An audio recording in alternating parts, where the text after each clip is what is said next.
हाँ जी, good afternoon students. Good afternoon, ma'am. Good afternoon. Good afternoon, ma'am. Please mark your attendance.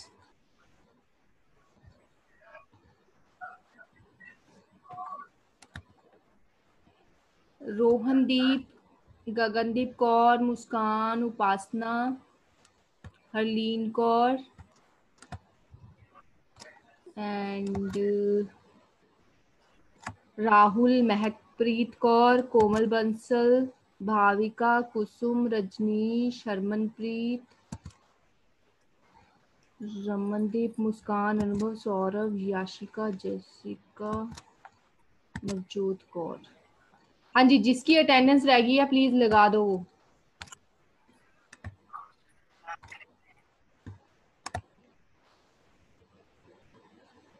Roll number 32, 38, 35, 25, 31, 17, roll number 12, roll number 32, roll number 15, roll number 40, 41, 26, 20, roll number 10, roll number 14, roll number 9, roll number 39, roll number 37 and roll number 16 and 34।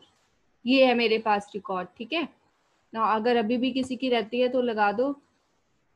Now I am going to start my lecture.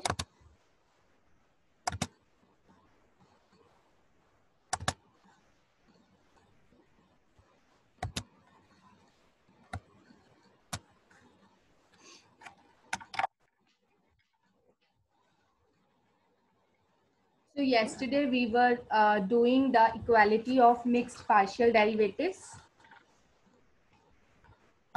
Equality of mixed partial derivative, in which we have solved one example and we have seen that this is not necessary that the mixed order partial derivatives are always same.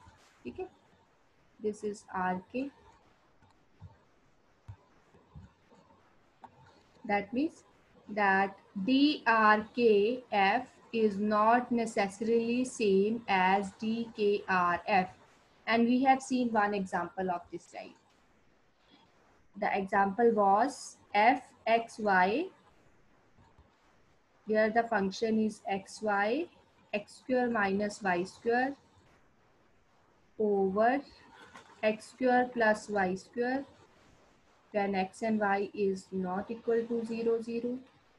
And 0 when x and y is 0, 0. So in this case, we have seen that D12 at 0, 0 is not equal to D21 at 0, 0. Okay. So now today we are going to do the condition under which these mixed partial derivatives becomes same. So it is theorem number 12.12 of your book. The condition is that if both partial derivatives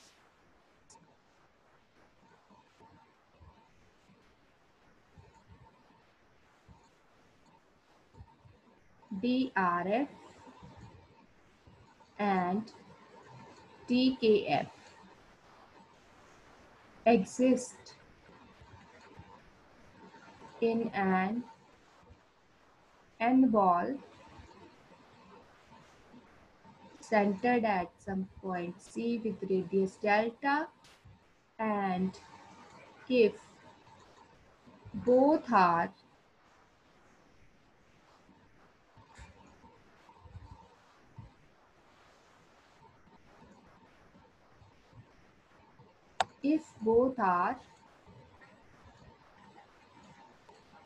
differentiable at C, then DRKFC is same as DKRFC। तो ये हमने prove करना है, ठीक है। तो अब देखो, आपको मैंने बताया था कि जब भी मेरे पास फंक्शन है, this function is from Rn to Rm। यहाँ पे अब हम क्योंकि मल्टी वेरिएबल कर रहे हैं, ठीक है। So functions are from Rn to Rm। Now जो मेरा फंक्शन है उसके जो डोमेन के पॉइंट्स हैं they are x1 x2 xn, ठीक है। और इधर आंसर में आपके पास आता है f1 f2 fm।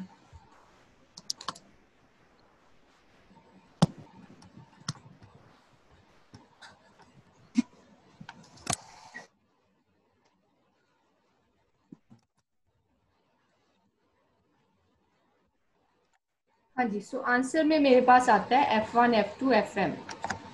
नाउ अब हमने ये भी हमें ये कंडीशन पता है, we already know that f is differentiable if and only if fi is differentiable, ठीक है, फॉर एवरी i 1 2 एंड अगर इसका फंक्शन का हर एक कंपोनेंट डिफरेंशिएबल है तब हम कह देते हैं कि ये आपका फंक्शन बन जाता है डिफरेंशिएबल। नाउ तो इसके लिए फिर से जैसे हमने लास्ट थ्योरम में किया था कि हम ये थ्योरम प्रूव करेंगे कि if f is having only one component, ठीक है। तो यहाँ पे हम m इज इक्वल टू 1 के लिए ये थ्योरम प्रूव करेंगे। एंड क्योंकि यहाँ पे n वेरिएबल्स हैं, ठीक है, it is a function of n variables, so it will have derivatives of this kind d2f, d3f and dnf, इसके n partial derivatives होंगे with respect to x1 x2 and xn। तो अब फिर से क्योंकि अब हम यहाँ पे सिर्फ दो एट अ टाइम लेके चल रहे हैं, हम कौन से डेरिवेटिव्स की बात कर रहे हैं कि rth कोऑर्डिनेट के with respect to derivative and kth coordinate के with respect to derivative. So but in this particular theorem we are talking talking only two derivative at a time, ठीक है। So we are talking about only two derivatives at a time, so we will take, क्या हम लेंगे यहाँ पे, हम यहाँ पे कोई भी दो उठा लेंगे, ठीक है, बाकी रेस्ट को हम लीव कर सकते हैं। So we will prove the theorem for n is equal to 2 and m is equal to 1 only।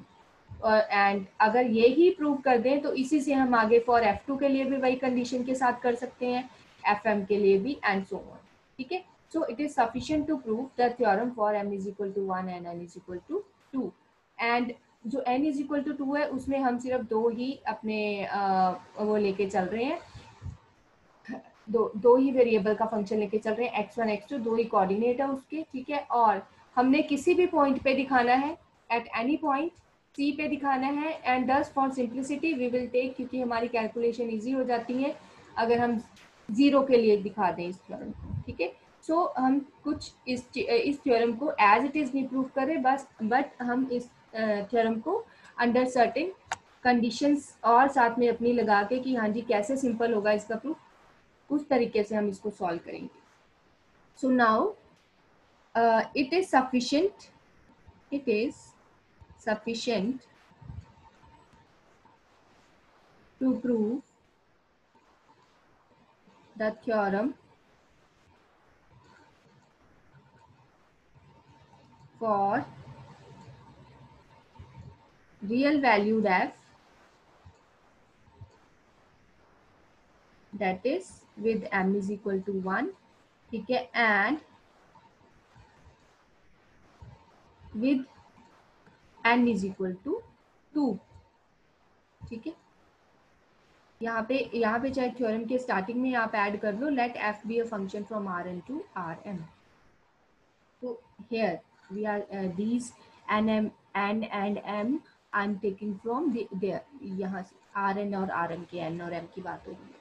So and let for simplicity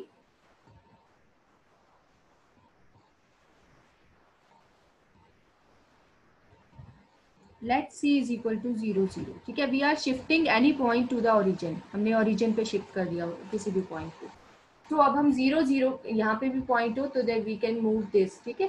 सो हम 0 0 के लिए प्रूव कर देंगे और हमारे पास फिर रिजल्ट आ जाएगा, दैट इज टू शो। अब हमारे पास अगर मेरा c 0 0 है and n is equal to 2 है, m इज इक्वल टू 1 है, I need to show that d12 mix partial derivative, ठीक है, मैंने ये शो करना था drk, तो r is 1, k is equal to 2 and f c any point, c मेरा दो कोऑर्डिनेट का पॉइंट है and I have taken it to be 0 0। सो ये हमने ऐसे कर दिया कि हमने अब इतना शो करना है। Now we are very much clear कि हमने क्या क्या करना है। हमें फाइनाइटली मैनी टर्म्स दिख रही हैं, ठीक है, पॉइंट दिख रहा है क्लियरली कि 0 0 है। अब हम थ्योरम का प्रूफ स्टार्ट करेंगे। Now for this choose let h be any number non-zero, h be a non-zero number, ठीक है, एंड सो दैट इतना स्मॉल लेना है so that the square with vertices, क्योंकि हमने नेबरहुड में दिखाना है, ठीक है, द स्क्वायर विद वर्टिसेस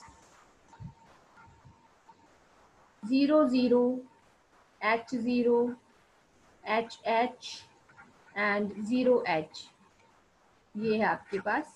यहाँ पे पॉइंट था 0 0, ये मैंने h लेंथ ली है सो इट इज 0h, ठीक है, and here is h, 0 point and ये क्योंकि स्क्वायर लिया है सो h, h, तो इस स्क्वायर की बात हो रही है, ठीक है। और जो आपका बी सी डेल्टा था that will now becomes B0 delta, ठीक है, B0 डेल्टा बन जाएगा। एंड यहाँ पे वो बॉल थी सेंटर्ड एट 0 0, मैंने h इतना स्मॉल चूज किया है so that this square completely lies with in this ball, ठीक है, this square lies in the two ball, क्योंकि दो कोऑर्डिनेट लेके चल रहे हैं, to ball centered at 0 with radius delta, and let delta h denotes f of hh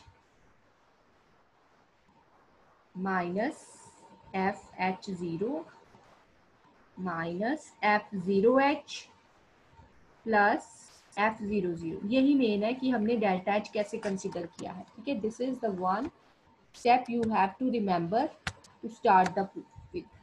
So let delta h be this. Now, अगर आपका डेल्टा h इतना आ गया तो अब हम ये शो कर देंगे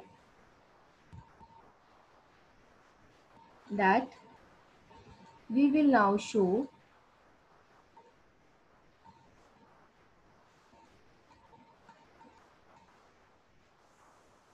delta h by h square tends to d1 2f00 and also tends to d21 f00 as h approaches 0। सो यहाँ से हमारे पास ये आ जाए, क्योंकि किसी की चीज़ की लिमिट हमारी क्या होती है, यूनिक होती है, सो वो दो चीज़ों को नहीं अप्रोच कर सकता। अगर दो चीज़ों को अप्रोच कर रहा है it means both the limit should be same, ठीक है, क्योंकि लिमिट यूनिक होती है। तो अब हम यहाँ से इतना delta H by X square evaluate करेंगे। For that again we consider let gx be the function, क्योंकि हमने जाना कहाँ पे d12 एंड d21 पे, तो हम उसको उस फॉर्म में लिखना स्टार्ट करेंगे। gx हमने फंक्शन लिया f(x)h minus f(x)0, then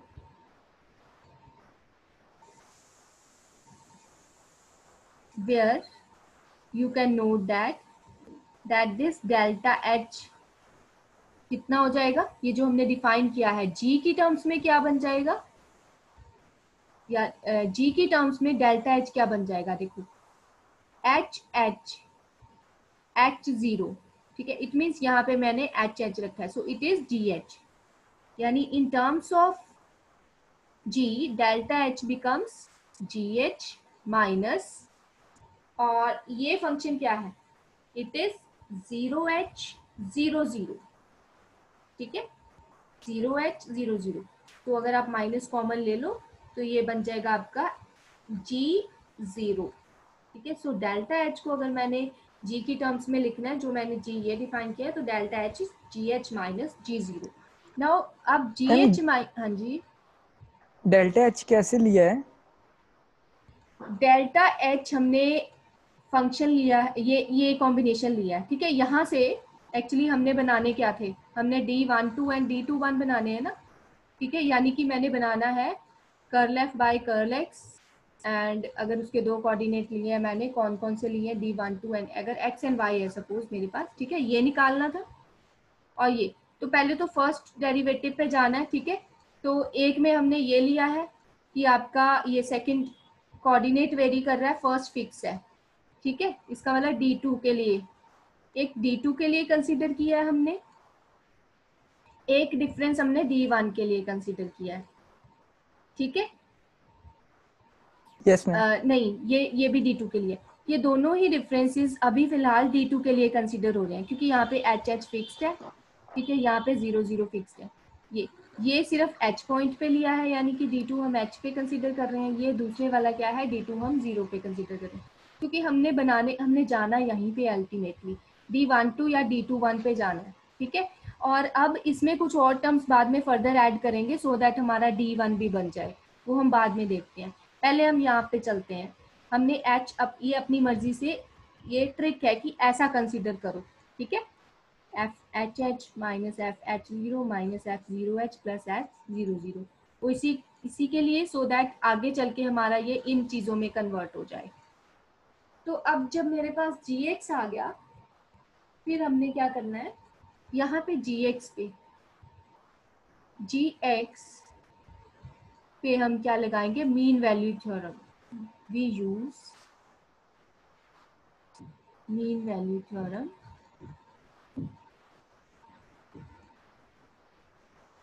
for GX, mean value theorem, क्योंकि हमारे पास ये जो आपका F दिया हुआ है उसके आपको दे रखे थे कि both the partial derivative exist, ठीक है, and if both are further differentiable at C। तो अब मेरे पास ये जो G है उस पर अगर मैं मीन वैल्यू थ्योरम लगाती हूँ, G is a single variable, ठीक है, X का फंक्शन है वो। तो यहाँ पे ये वाला देखो, ये G का अब क्या बना है, ठीक है, इसमें XX फिक्स्ड है, H वेरी कर रहा है सिर्फ, H एक बार ये Y कोऑर्डिनेट, सॉरी जो Y कोऑर्डिनेट है दैट वेरीज, ठीक है, एक बार H है एक बार 0 है, ये फिक्स्ड है। तो अब यहाँ पे जब मैं मीन वैल्यू थ्योरम लगाती हूँ, तो मीन वैल्यू थ्योरम के हिसाब से मेरे पास क्या आ जाएगा, GH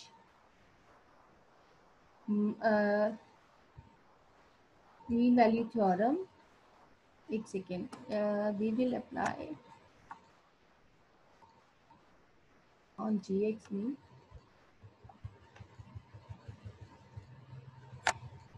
using mean value theorem,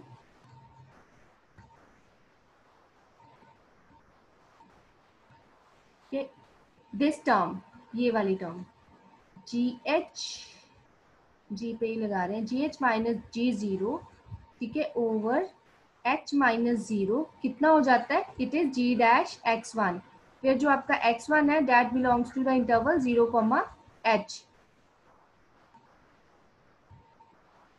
तो दैट मीन्स कि आप ये कर रहे हो GH माइनस G0 की वैल्यू कितनी निकाल रहे हो, H times G dash X1। तो ये ही टर्म आपकी कितनी है, इट इज H टाइम्स, अगर आप अब G डैश X1 देखो, G डैश एट X1, ठीक है, G डैश एट X1, तो कितना आ जाएगा ये, इसको मैंने विद रिस्पेक्ट टू X1 करना है, X1 यहाँ पे क्या है, विद रिस्पेक्ट टू X करना है इसका derivative, so it is the first partial derivative, so it will become D1 F at X1 H minus, यहाँ पे फिर से विद रिस्पेक्ट टू X हो रहा है, तो यहाँ पे 2 थे, तो यहाँ पे फर्दर D1 F X1 0 आ जाएगा, ठीक है। तो इसकी वैल्यू हमने निकाल ली। नाउ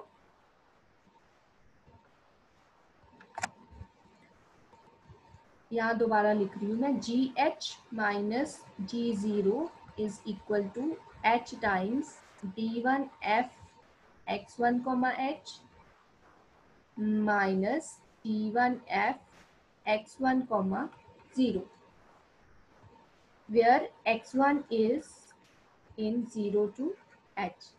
Now given क्या है आपको, given क्या था, that this D1 F is differentiable at 0 0. D1 F, this further is differentiable at 0 0, and this is also differentiable at 0 0, ठीक है। So we will use Taylor's formula for these two terms. Therefore using Taylor's formula, we have d1 f x1 comma h is equal to function, ठीक है, जो function होता है that is equal to d1 f at 0 0 plus derivative उसका at 0 0 first coordinate plus second derivative function का at 0 0 साथ में h plus norm of the vector, यहाँ पे आपके पास है x कॉमा h, तो x square plus h square under root और साथ में e1h, वेयर आप लिखते हो that this e1h approaches to 0 as h approaches 0. And secondly अगर आप फर्दर इसमें अगर अब आपने क्या निकालना है, एक तो ये था, ये वाली टर्म निकल गई, ठीक है, इस टर्म को भी आप यूजिंग टेलर्स फॉर्मूला लिख सकते हो, ये टर्म यहीं से मिल जाएगी आपको, put h is equal to 0, then d1f x comma 0 is equal to d1f 0 0 plus d1 1f 0 0 x1 plus d2 1f, ये 0 हो गया, ठीक है, क्यों h 0 है, और ये कितना रह जाएगा under root x1 square to mod x1 and साथ में सम एरर टर्म e2h, क्योंकि यहाँ पे x और h का होगा दोनों का कॉम्बिनेशन, और बाद में क्योंकि हम h अप्रोचेस 0 कर रहे हैं तो यहाँ पे कुछ ना कुछ चेंजेस होंगे, उनको मैंने e2h की फॉर्म में लिख लिया, क्योंकि ये एज इट इज नहीं रहेगा, h जब आपने h को 0 ही पुट किया कुछ चेंज हो जाएगा ये फंक्शन, ठीक है. सो वेयर एंड ये वाली टर्म जो है e1 e2h है that approaches 0 as h approaches 0. तो इन दोनों टर्म से अब हम अपना डेल्टा एच निकालेंगे, देयरफॉर ये था मेरा delta H. So delta H कितना बन जाएगा, this will become in H into the difference of these to terms, है ना, जब आप माइनस करोगे ये कैंसिल हो रहा है, ये भी कैंसिल हो रहा है, तो क्या रह जाएगा, this remains d21 f 0 0 h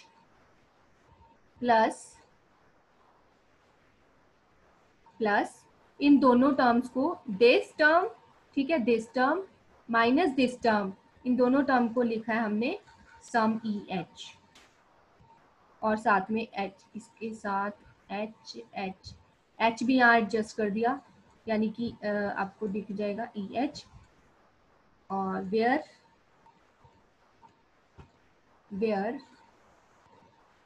E h is h times, ये जो h सबके साथ मल्टीप्लाई होना था वो लिख रहे हैं अंदर के, h times x1 square plus h square under root e1h plus ये वाली टर्म साथ में h x1 e2h.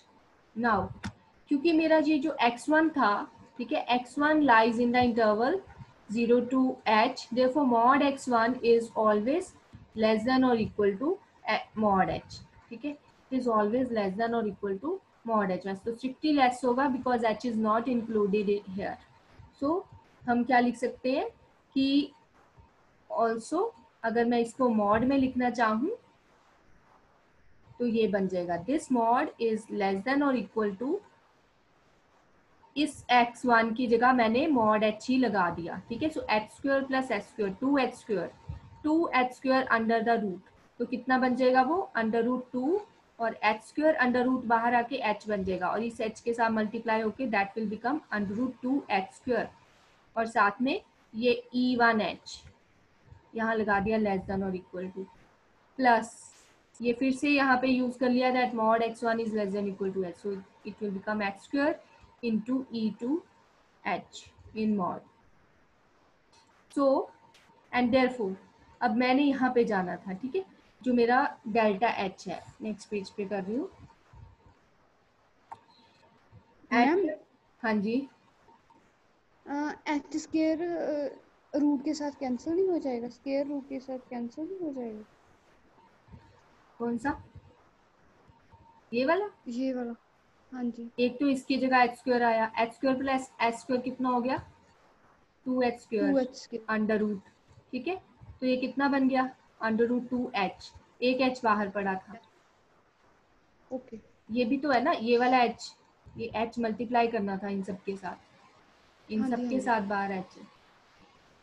हाँ जी, सो ये कितना हो जाएगा?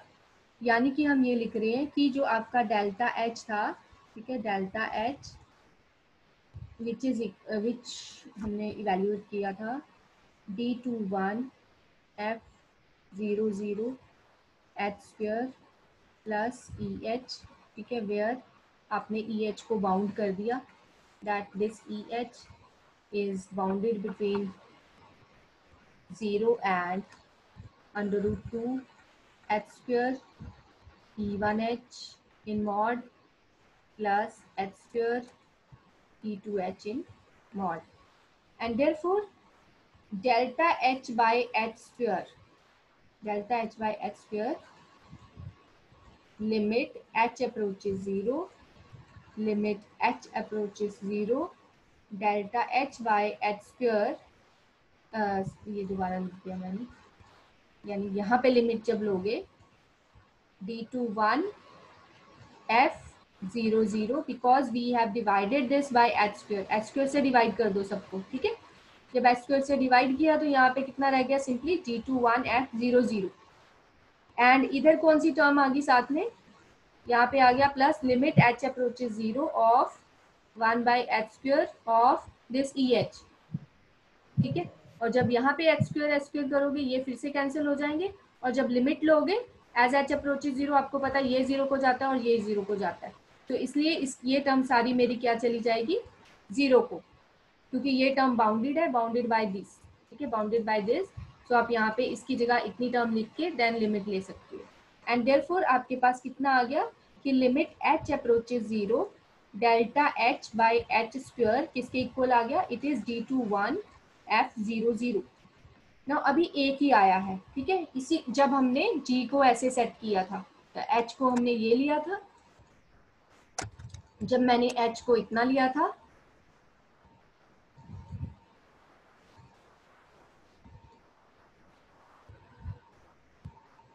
ठीक है, और g मैंने ये फिक्स करा था, जब मैंने g फंक्शन ये फिक्स करा जिसमें मैं फर्स्ट कोऑर्डिनेट फिक्स रख रही हूँ, ठीक है, सेकंड कोऑर्डिनेट वेरी कर रही हूँ, तो मेरे पास क्या आता है कि delta h by h square जो बन जाता है that will become this 21 D21 F00, ठीक है। अब हम सिमिलरली दूसरा डेरिवेटिव निकालेंगे जिसमें हम now we apply the same procedure, the same procedure with hy with the function। अब एक g की जगह अब हम नया फंक्शन डिफाइन कर रहे हैं, उसमें हमने y ले लिया, ठीक है, उसमें हमने x लिया था gx, तो यहाँ उसका फर्स्ट डेरिवेटिव पहले आया, फिर उसको with respect to second differentiate किया। अब hy ले रहे हैं, hy में हमने फंक्शन कैसे ले लेना है? ये वाला आपका y का फंक्शन रहेगा, ठीक है, और x की जगह मैंने फिक्स्ड ये y का फंक्शन रहा और x की जगह h रखा है, 0 रखा है, यानी it mean this total is a function of y only. So सारा कुछ वही करना है, जहां पे gx था वहां पे अब हमने hy रिप्लेस करना है, ठीक है। तब हमारे पास यही टर्म्स, ये जो टर्म्स हैं, यहाँ पे आ जाओ, यहाँ पे हमने लिखा था कि ये यहाँ पे अब मेरे पास एच वाई है, ठीक है। So we will write delta h as the difference of h y and h zero. बता सकते हो क्या आएगा एच की टर्म्स में? अगर मेरे पास फंक्शन है h y is f H Y minus F zero y, तो ये डेल्टा एच कितना बन जाएगा? हाँ जी, एच एच माइनस बोलो, यहाँ पे देखो, इसको कंपेयर करो इसके साथ।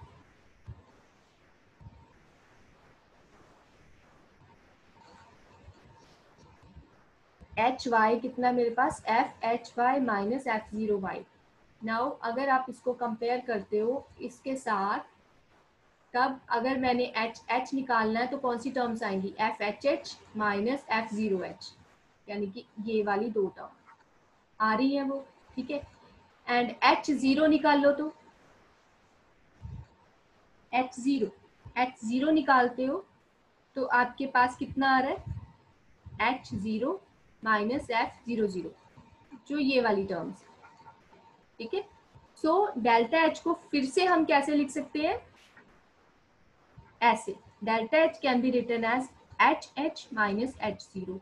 और फिर से हमने वही सारा करना है, यहाँ पे अब मीन वैल्यू थ्योरम लगा देंगे और फिर से यहाँ पे डेरिवेटिव निकाल लेंगे, ठीक है।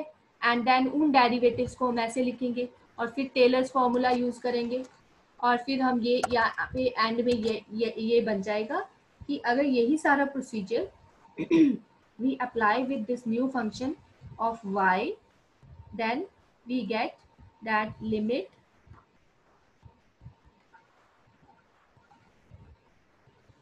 delta h by h square is d1 to f0 0, and therefore d21 f0 0 must be d1 to f0 0, because हमें पता है लिमिट जब भी एग्जिस्ट करती है किसी फंक्शन की तो वो यूनिक होती है। सो ये दोनों क्वांटिटी सेम होनी चाहिए। यस। हाँ जी, अब बोलो अगर इसमें कोई कहीं पे किसी स्टेप में डाउट है तो।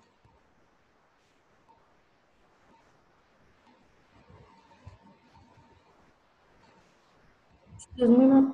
हाँ जी, मैम जो एच वाई के लिए किया ये सारा दोबारा करके दिखाएंगे या सेम प्रोसीजर ही लिखेंगे? नहीं सेम प्रोसीजर लिखो, बस आपको ये एच फंक्शन लिखना पड़ेगा कि एच ये है,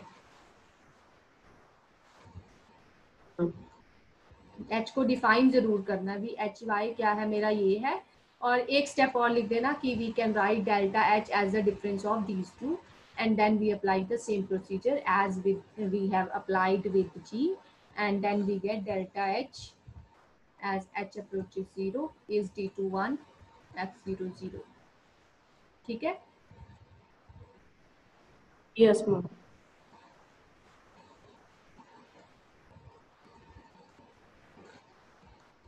हाँ जी, सो हमने दो थ्योरम्स की है, मैं दोबारा उनको स्टेट कर रही हूँ एक बार। थ्योरम नंबर की एक मैंने 12.11,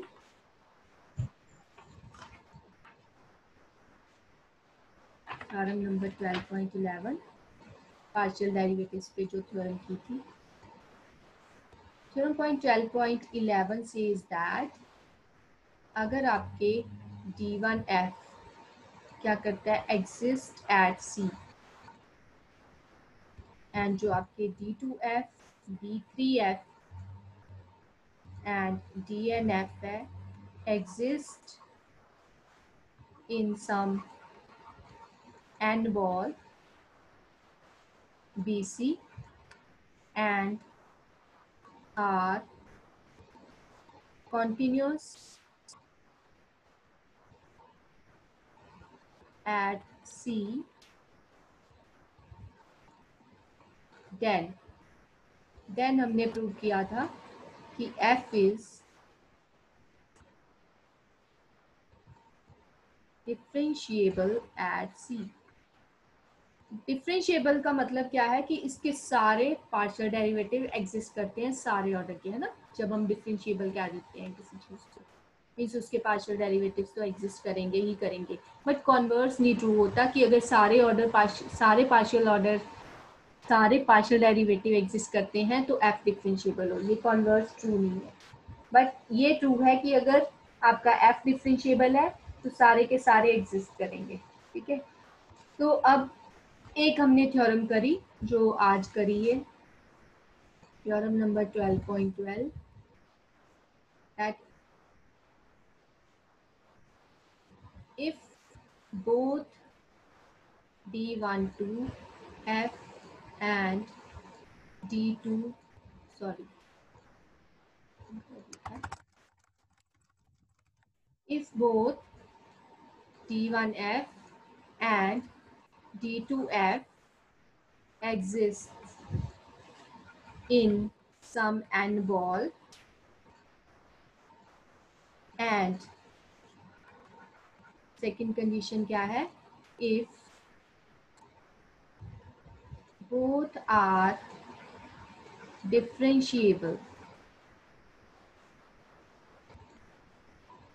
at C, then D12 FC is same as D21 FC. ठीक है, ये दोनों थ्योरम्स करी हैं अभी तक हमने. ना एक थ्योरम है 12.13. क्या गिवन है उसमें? If both partial derivatives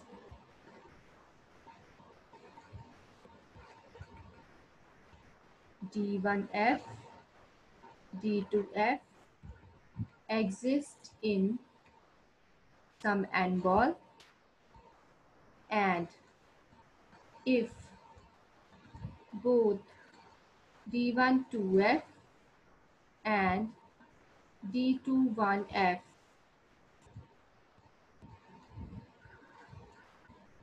are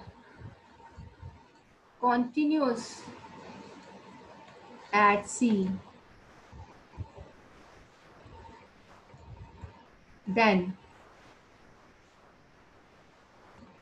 का मतलब जो हमने प्रूव करना है, D12F will be same as D21F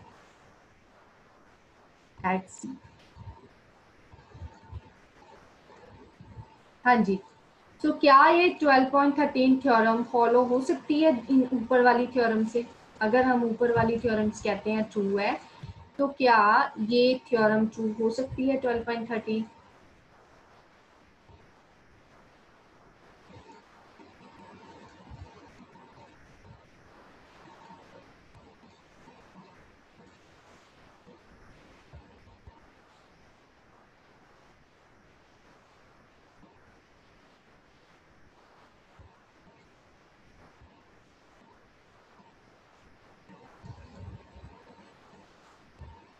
yes ma'am, हो सकती है.